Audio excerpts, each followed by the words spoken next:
What's going on, guys? It's me, SemiMong, and today we are back on Albion Online doing something I haven't done in a while. We're doing a bit of Direwolf hunting to see if I can get one of the pups and potentially get myself a Direwolf mount. So, in the past month, I'd say, all I've been doing is really hopping from guild to guild and gathering wood. I haven't really done much since the guild friendly got infiltrated by Lord Vicious. I've just sort of hopped from guild to guild, tried to get myself settled in.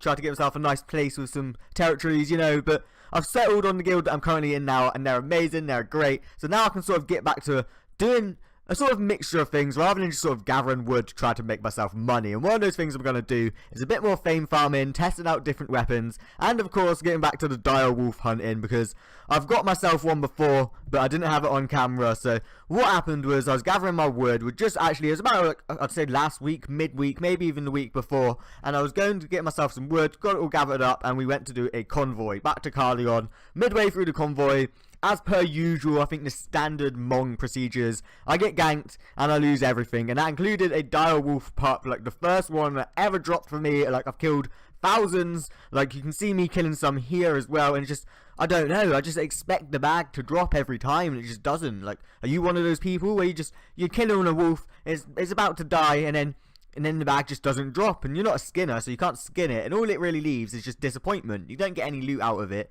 and you sort of feel like it's a waste of time. So what I'm doing is, I think I'm going to settle down to about 20 minutes to half an hour each day, and just dedicate to just killing direwolves and try and get myself another pup, and raise it up, and try and just make my own direwolf mounts. I don't know if you get the pup back every time, like say an ox. I know every time you put down an ox, if you nurture it 3 times, I believe, there's a 105% chance. So not only do you get the ox back, but you get a chance of getting another one. I don't know if the wolf's the same, but I know there's a chance of getting the wolf pup back. So you could potentially have it for ages rather than just spending 500,000 silver, or I think it's more than that in Carleon at the moment, but spending that much each time just to get a Direwolf. So I've actually settled with the bloodletter for this video as well, because as I said, I want to get back to my fame farming and trying out different weapons. I've been really getting into my daggers and my swords.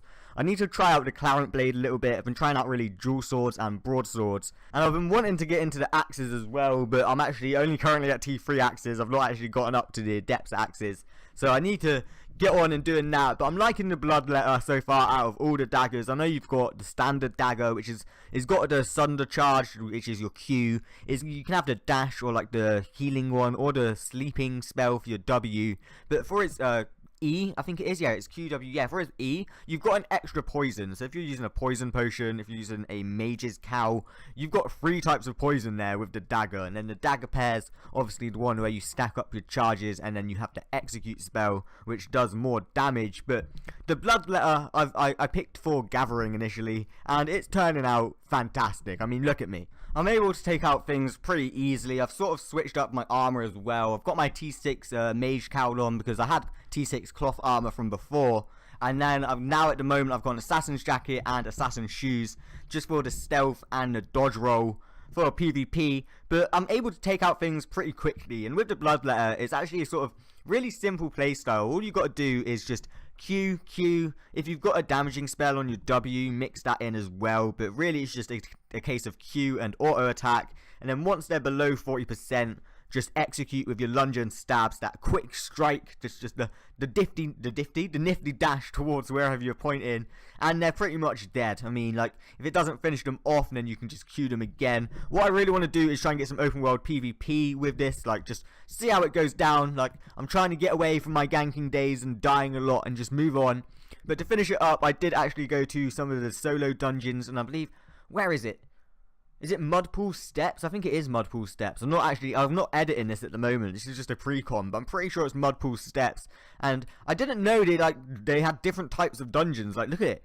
Remember my dungeons from back in the day where it's either a full dungeon, or it's just a little one that leads to the boss. This is a weird square open one. I don't know if they've changed that in the recent update. It's called an obsessive arena or something like that. It's really weird. But from the first boss, didn't really get much, just got some silver. And then from the second boss, I actually got the life touch nature staff artifact. I don't know what the artifact itself is called, but you use the artifact to make the life touch staff. So I got a T4 and a T7 one. Unfortunately, it only goes for about 30k, so I didn't really make too much money there. But guys, if you've enjoyed this more general gameplay and want to see some some more fame farming and potentially even some gathering hunts for T7 trees, T8 trees, stuff like that, breaking into enemy territories. Be sure to leave that like down below, comment, get involved. Of course, check out my Twitter and my Instagram for more gaming content, and I shall see you in the next video.